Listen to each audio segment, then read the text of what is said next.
Hello and welcome back to a video of Battlefield 5. And what we're going to do this time is I will look at the weapons that are available in the game and give some off-the-cuff historical background to them and talk about them in general. Now there's lots of videos that actually kind of do this, and I watched some of them. And most of them are kind of on the surface when it comes to talking about these weapons, and I also hear some weird misconceptions. One thing to note though, I will not be talking about technical specifications all that much because that doesn't interest me, and like watch forgotten weapons for that kind of stuff. But okay, just a historical discussion of these weapons. So let's start with the assault class, which gets semi-automatic rifles as well as kind of assault rifles or assault carbine, stuff like that. And we will look just at the weapons. So I talked about this in the first video. This is called the Sturmgewehr 125, which is basically the Volkssturmgewehr Gustloff, I think rarer version with the front grip, which did exist. And this is select fire in game, whereas in reality it was a semi-automatic only weapon. Now, some historical background on this.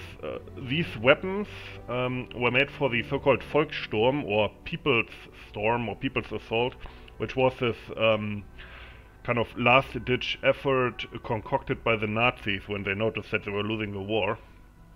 These were like a militia that was equipped not by the normal army, but by the Nazi party, and they were also under control of them.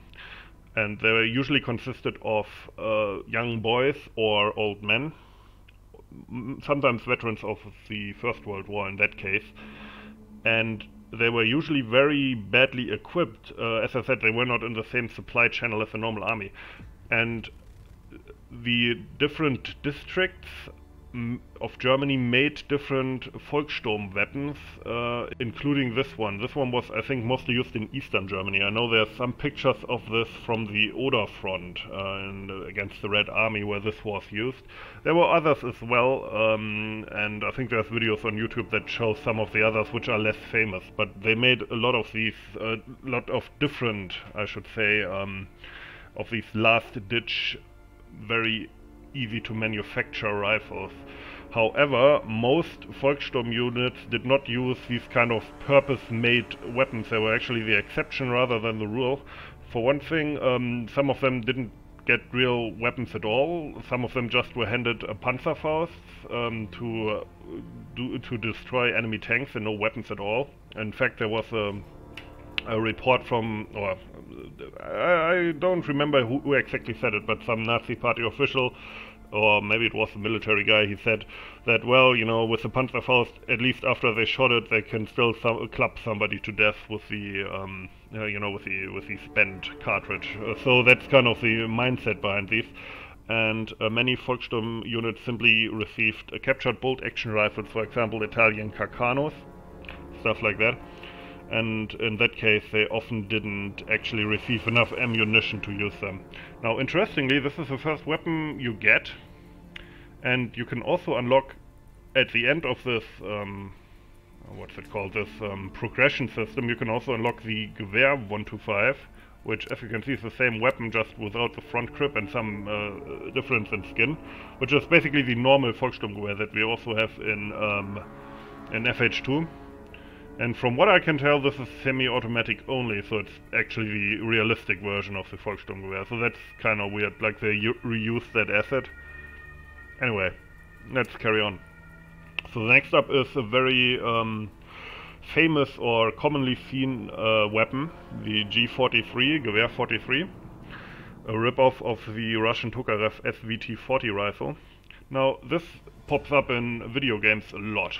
However, in reality it was actually relatively rare, and you didn't see a lot of them on the front lines until the end of 1944. And these were not there to replace the normal K98K rifle as an infantry rifle. Instead, the way it was handled is usually, there are these documents called KSTN, or TOE you would say in the US Army, which determine who gets what weapon in any organization. And if you had like near the end of the war, 9-man infantry squad would have 2 of these, one of them scoped. Now, This was rarely achieved, however, because there were production shortages, obviously, and if you look at photos from the period, it's actually very rare to see these in use until, like the end of the war. But yeah, technically 2 per squad, or if it was a mechanized infantry squad, Panzer Grenadier squad, usually the assistant squad leader had one, or was supposed to have one. Again, with the Germans there's often a lot of supposed to, and in reality it looked quite different. Generally speaking, you can assume that until the end of the war most German infantrymen were carrying a K98K rifle.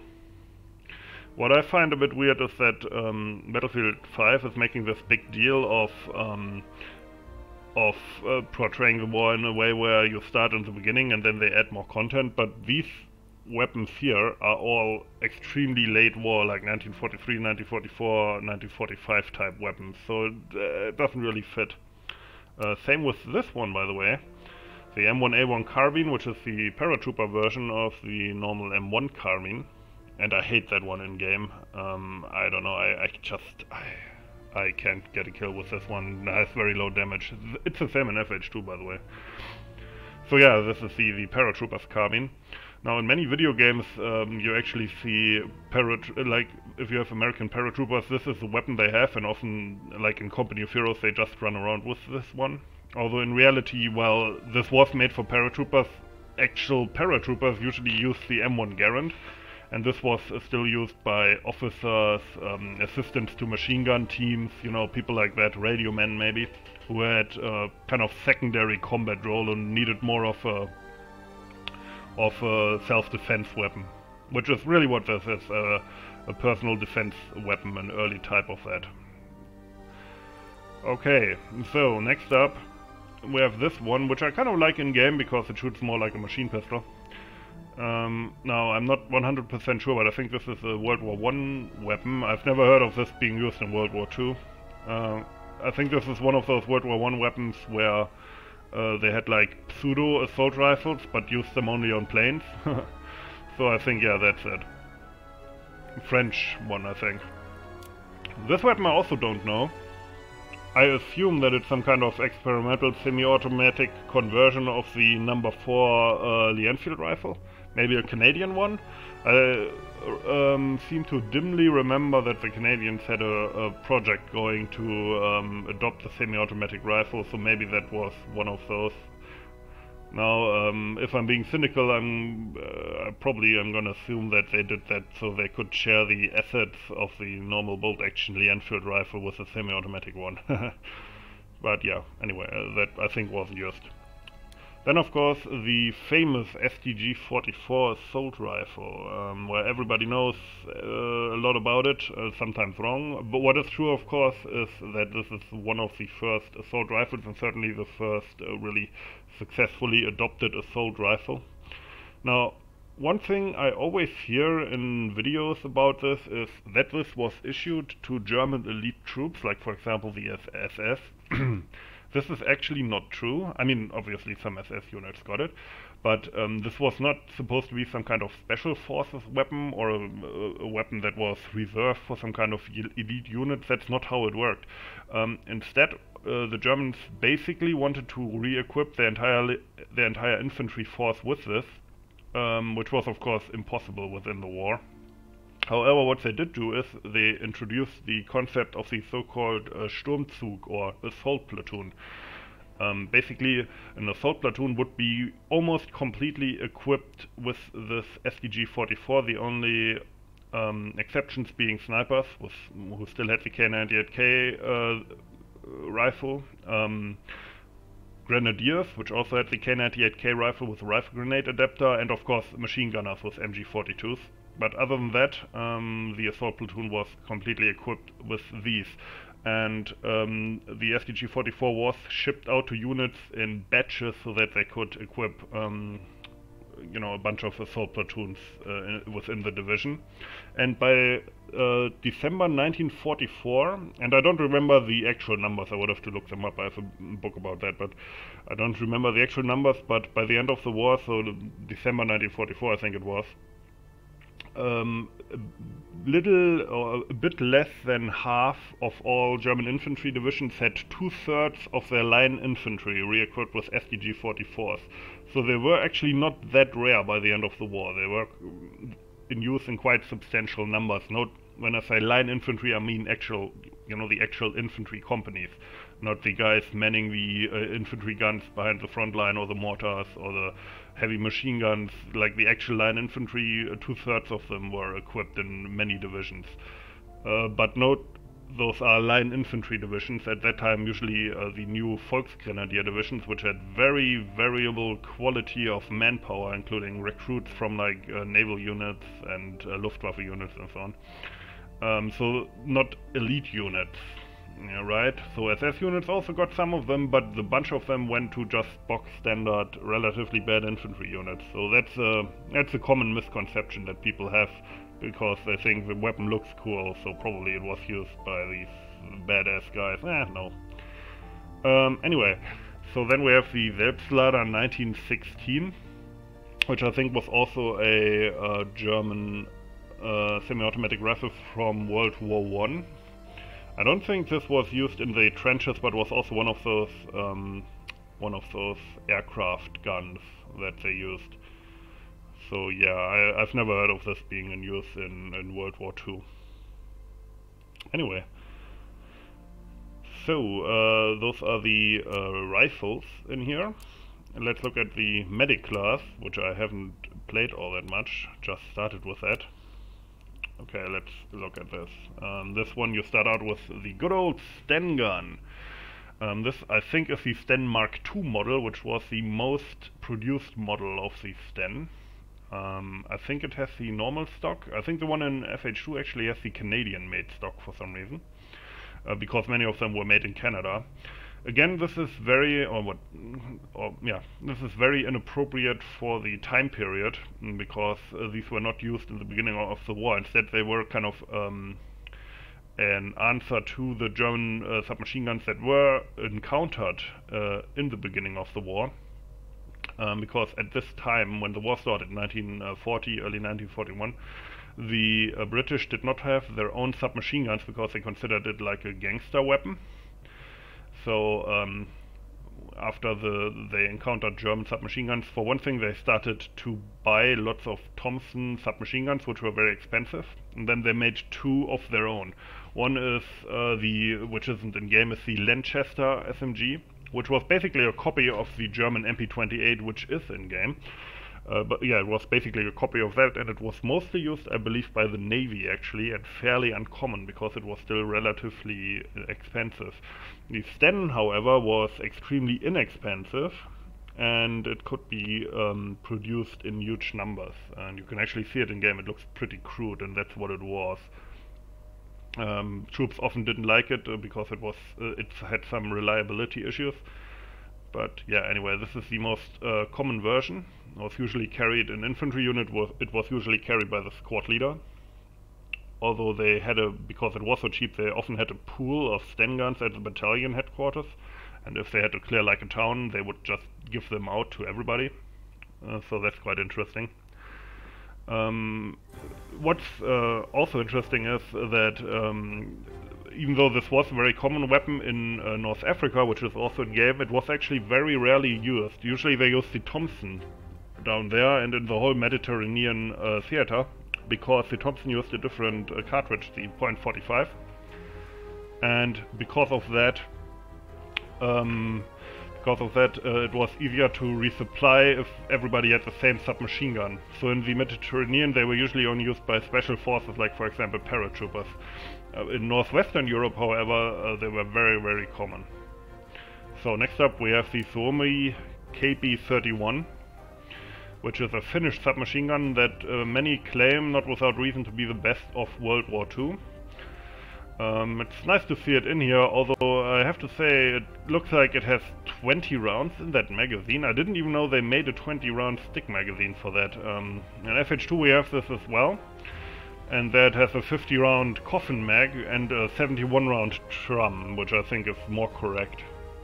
This one seems to be the SJR model with the compensator at the end. We have the one without as well. So yeah, this is an interesting weapon. The Russians copied the magazine for their PPS H-41 as well. So yeah, pretty cool to see that in game. I haven't tried this out yet, I just unlocked this. But I'm probably gonna be a bit disappointed because look at this.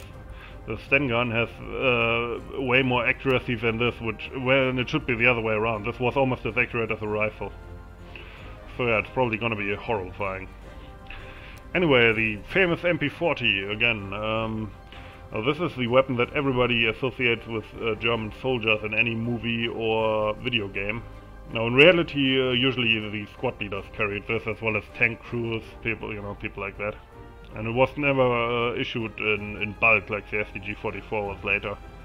But still, of course, pretty common weapon.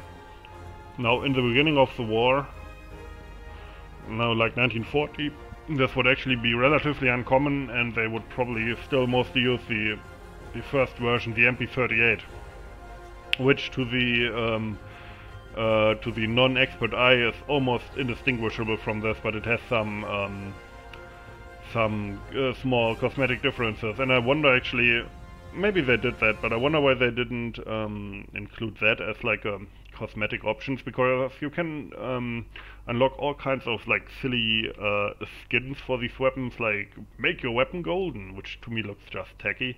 Instead, maybe they should have included like variants like the MP38 in these skins, you know, to have like a historical option to unlock skins. Why not? So yeah.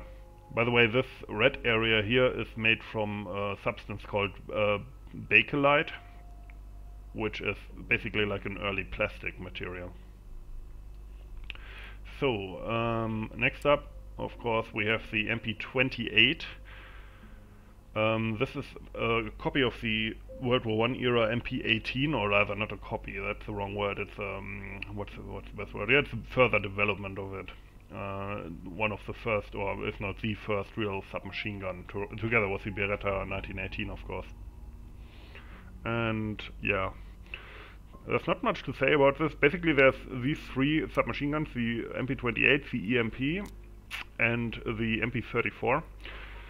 These are all based basically on the MP18 to some degree, and these were all used by the Germans in like behind the lines or second line units, so they weren't necessarily used by the frontline units all that much. In fact, they were often used by police or SS units, but not necessarily the frontline ones. So in many ways these were probably used more to shoot partisans or Jews or whatever than they were to actually fight on the front line, although it did happen, of course, especially at the beginning of the war when the MP38 and MP40 hadn't been produced all that much. Now the EMP is special in that this is one of the rare weapons that was actually used by both sides of the conflict, because it's quite interesting. For one thing, this is a German weapon, and the Germans did use that, especially the SS actually got a lot of them, because they had also different supply channels from the army, especially in the beginning of the war. They often had to use non-standard weapons because of that. However, these were also used by the French, and that's because these were used by the Spanish Republican Army in the Spanish Civil War. And after the Francoists won that war, many of these Spanish Republican troops actually fled Spain and were interred in France, and their weapons of course confiscated, and so the French actually got a bunch of them, I think around 3,000, although they only ended up using like I think 700, because they didn't have enough magazines for all of them. And those that were mostly used by special forces, the so-called Groupe Franc, which were raiding forces during the so-called Phony War or Sitzkrieg, which infiltrated into German positions, raided trenches, that kind of thing. So that's where they were mostly used. And this was actually the most common French SMG, even though the MAS 38 is more well known. That one wasn't that used, or the MAS 38 wasn't used that much during the initial war in 1940. It was more used by the collaborationist Vichy regime. So yeah, that's quite an interesting weapon and nice to see that in game. In fact, I kind of hope we can add this to Forgotten Hope 2 at some point, maybe when we get the French guys, you know, the French army out. It could be a nice weapon. And then of course the MP34, this is actually an Austrian weapon. Again, based on the MP18. And this one we actually have in FH2 for German forces that are considered second line units, and especially in Normandy you can use this on like Gold Beach, Point du Hoc, those kind of maps. Yeah, so yeah, again, second line units and police forces mostly use these. Then the last one to unlock is the M1928A1, the famous Thompson or Tommy gun. And this is actually the old version that we also have on some of our maps. And yeah, the Thompson was used even in the beginning of the conflict a bit.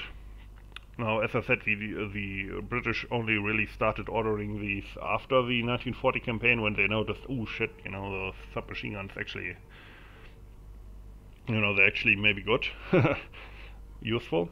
Now, the French did have some Thompsons during that conflict, and some were actually used, but those were the earlier model, the M1921, which still had the foregrip with the frontal, what do you call it, the front grip, you know, the horizontal front grip here.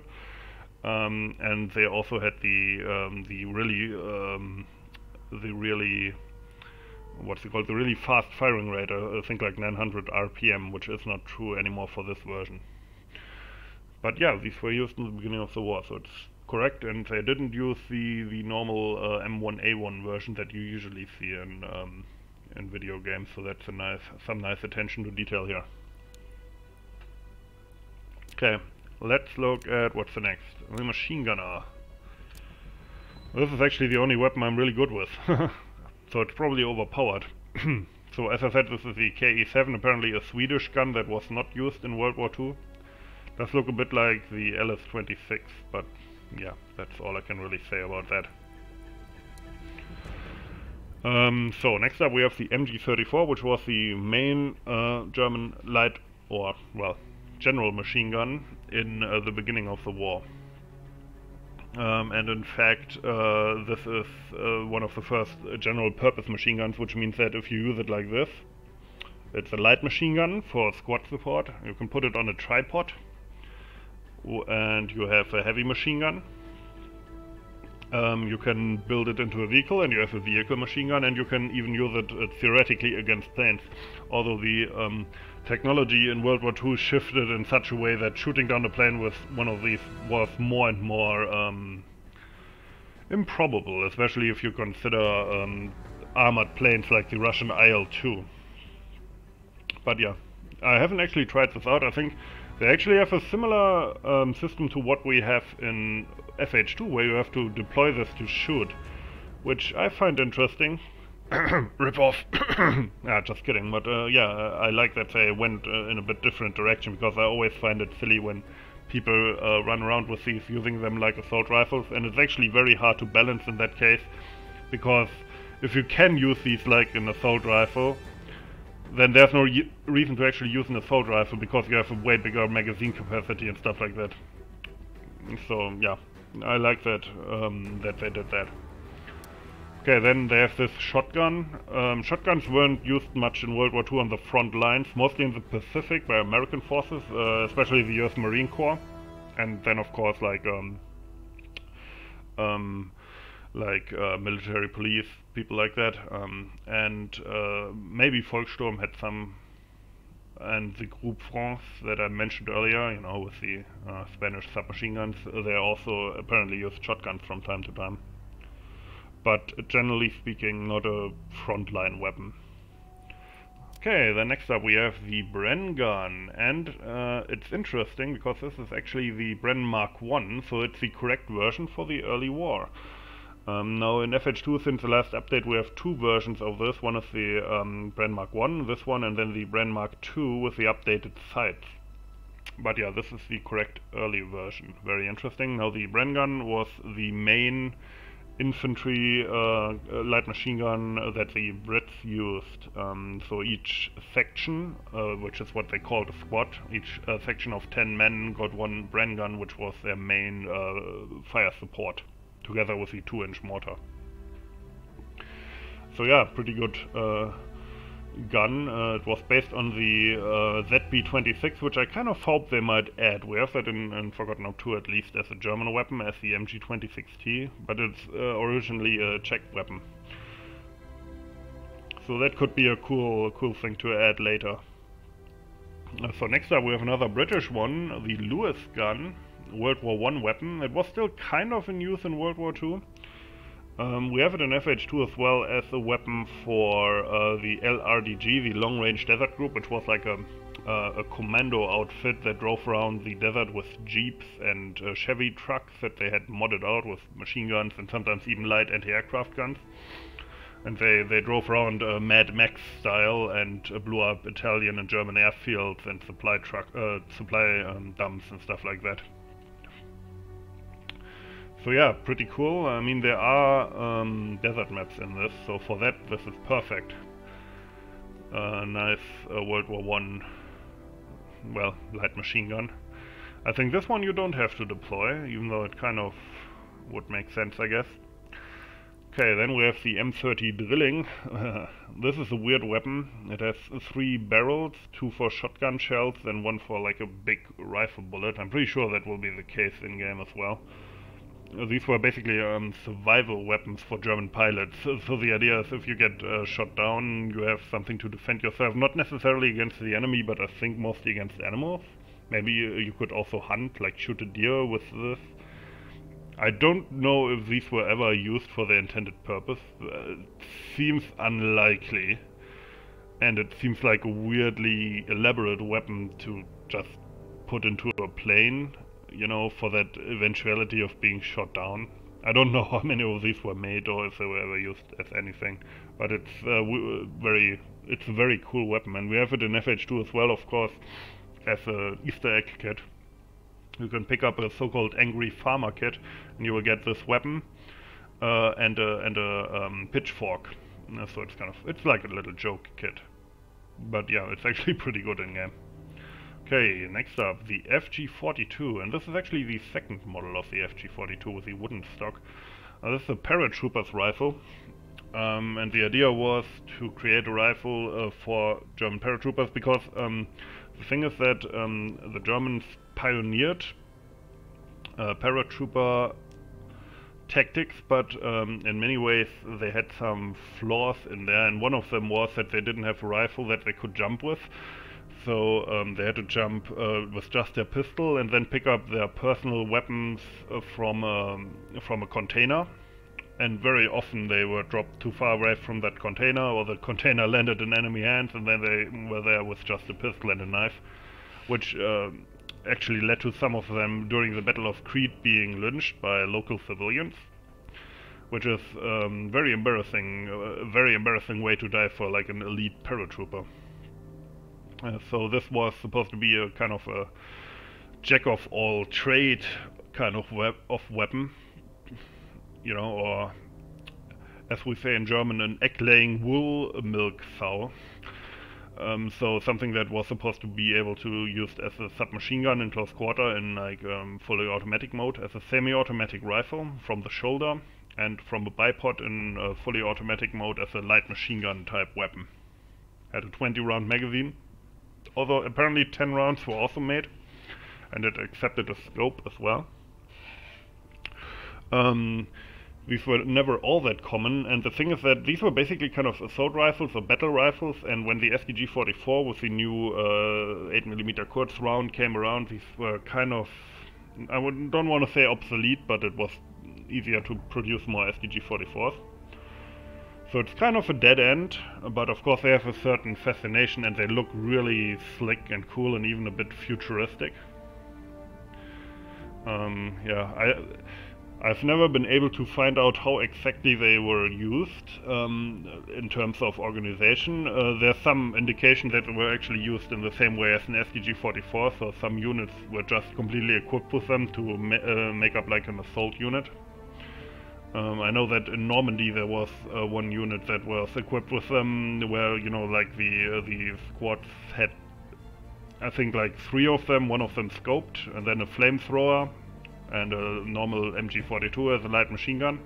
And these were supposed to be like counter-attacking troops to take back heteros that the Americans are taking, stuff like that. But then there's other sources where it's just like they put out 1 per squad for everybody, you know, so 1 guy in each squad had them. It's kind of hard to figure out sometimes. But yeah, they weren't super common. Okay, then last but not least, the famous MG42, Hitler's buzzsaw. This basically replaced the MG34. I mean, the MG34 was still in use, but this replaced it in production as an infantry and heavy machine gun. The MG34 was still being put into vehicles because the way you replace the barrel in this one makes it hard to build them into vehicles in most cases. But yeah, had a very, very high rate of fire of 1,200 shots per minute, cyclical. And in my opinion, that might have actually been a bit too quick, to the point where it's mostly a waste of ammunition, because at some point if you hit a Russian 3 times or 9 times, he's just as dead, you know. This weapon was still in use with the German armed forces after World War II as well. I think recently it got replaced by the MG4. But until then it was the normal squad machine gun, and the version used by the Bundeswehr after World War II was changed in that, for one thing, obviously it used the 7.62mm NATO round instead of the old 8mm Mauser, but also the cyclical fire rate was reduced to 900, which is probably better.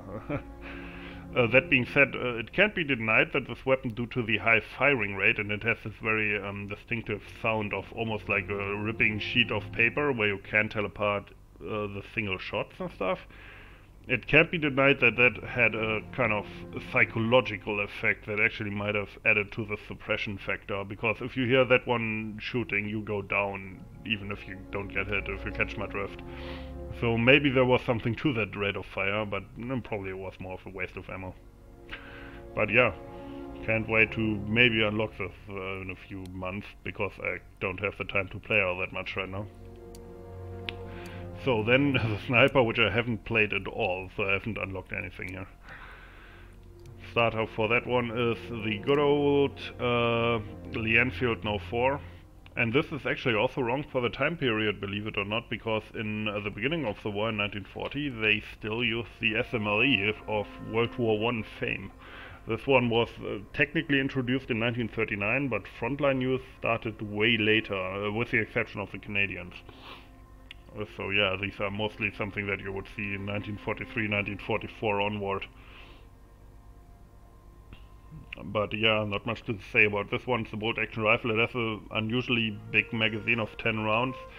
The action is supposed to be pretty quick. So yeah, good bolt-action rifle. It's interesting,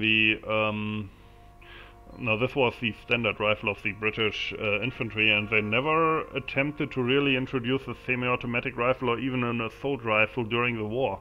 Now after the war they had this crazy bullpup design that then later got axed, but yeah, it's quite interesting. The Brits never attempted to improve the individual firepower of their guys. So the next one you unlock is the Model 8. I don't know what that is. I've never seen that. Looks like a semi-automatic carbine kind of thing. Yeah, self-loading rifle. I assume this is from Battlefield 1 and it's a World War I type rifle that I've never heard of. That's all I can say.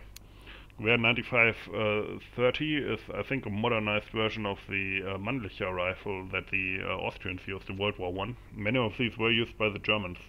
Probably not necessarily in frontline units, but they used them. Again, like a second line type rifle. The Germans used all kinds of bolt-action rifles.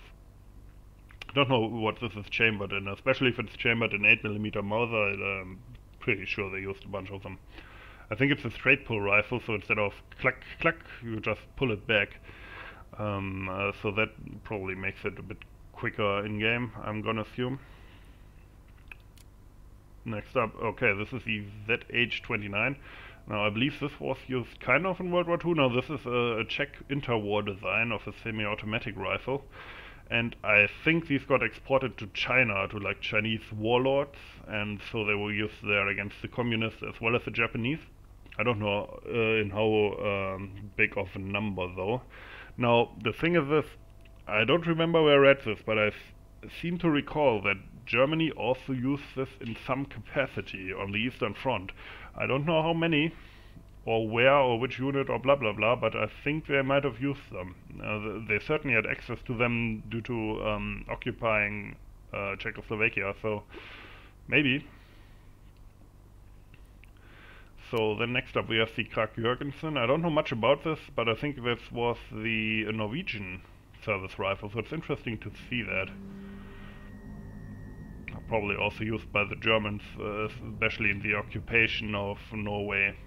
But yeah, that's really all I know about it. It's a Norwegian rifle, and I think it was actually the first bolt action rifle that the US Army used as well, before World War I. So it's a pretty old design. Okay, next up we have the RSC, the self-loading rifle, which is of course a French rifle, and it, from World War I, and was the first mass-adopted semi-automatic rifle, I believe. They had like one or two in each infantry squad by the end of the war, of the RSC-17, then later the RSC-18, which was an improved version.